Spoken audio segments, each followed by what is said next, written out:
Bismillahirrahmanirrahim. Maanta tababarka aan qaadanayno waa tababar ku saabsan productiga ay soo saarto shirkaddeena Tiens.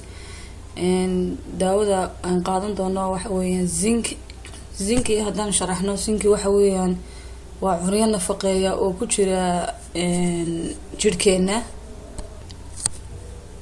oo haddii uu jirkeyna uu waayo oo ku dhici karto inuu xanuuno badan uu jirkeynu uu ku dhaco. zinc waxaan eegi doonaa faa'iidooyinka ay jirka u leedahay. zinc horta waxa weeyaan waa cunyo nafaqeeya oo jirkeyna ku jira. zinc faa'iidada ay leedahay waxa weeyaan qanjirka loo yaqaan prostate gland-ka ayaabay daweysaa. waxay kor u qaadaa difaaca jirka. waxay soo kale kor u qaadaa aragtida indhaha. waxay kor u qaadaa ama qofka ay ka ilaalisaa inuu qabowga ama hargabka si yar fudud ugu dhaco qofka. waxay horumarisaa maskaxda shaqadeeda ama si maskaxda u shaqeynayso iyo activity-geeda ayaabay horumarisaa.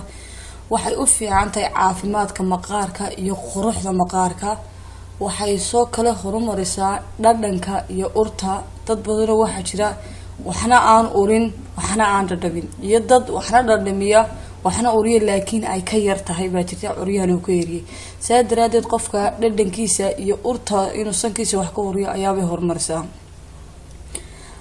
appetite-ka qofka kor bay u qaadaa. qofka doo appetite-ka kale uu ka xiran yahay. waxay dumarka ka ilaalisaa menstruation problemska ama dhibaatooyinka kaga yimaada xagga caadada oo kale caado wareerka oo kale. waxay ka ilaalisaa dumarka inuu ilmaha kale uu ka qumo. ilmaha markuu caloosha hooyada ku jiro waxay ka ilaalisaa inuu ilmaha yari uu dhasho isagoo culeyskiisu aad u yar yahay ama isagoo ilmahan yar aanu koritaankiisii dhamaystirmin oo gaaban yahay kala tusaale. waxay ka hortagtaa waxa loo yaqaano post-menopause problemska dhibaatooyinka ku yimaada dumarka inuu dhiigu goor dumarka ka go'o iyagoo ilaa 30 jir ama ilaa 40 jir meelahaas. waxay soo kale kor u qaadaa sameysanka ilmaha kale ama waxa loo yaqaano fertility-ga inuu gabadha ilmuhu uu ku sameysmo oo kale caloosheeda.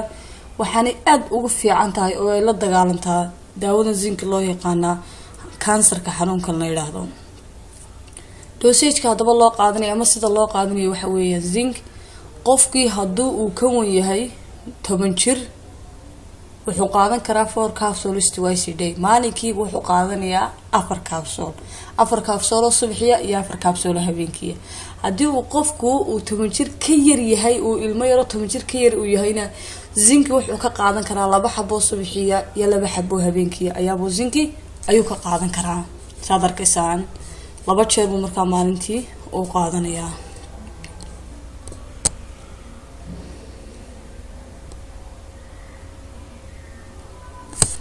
Better Tiens, better life. Thank you.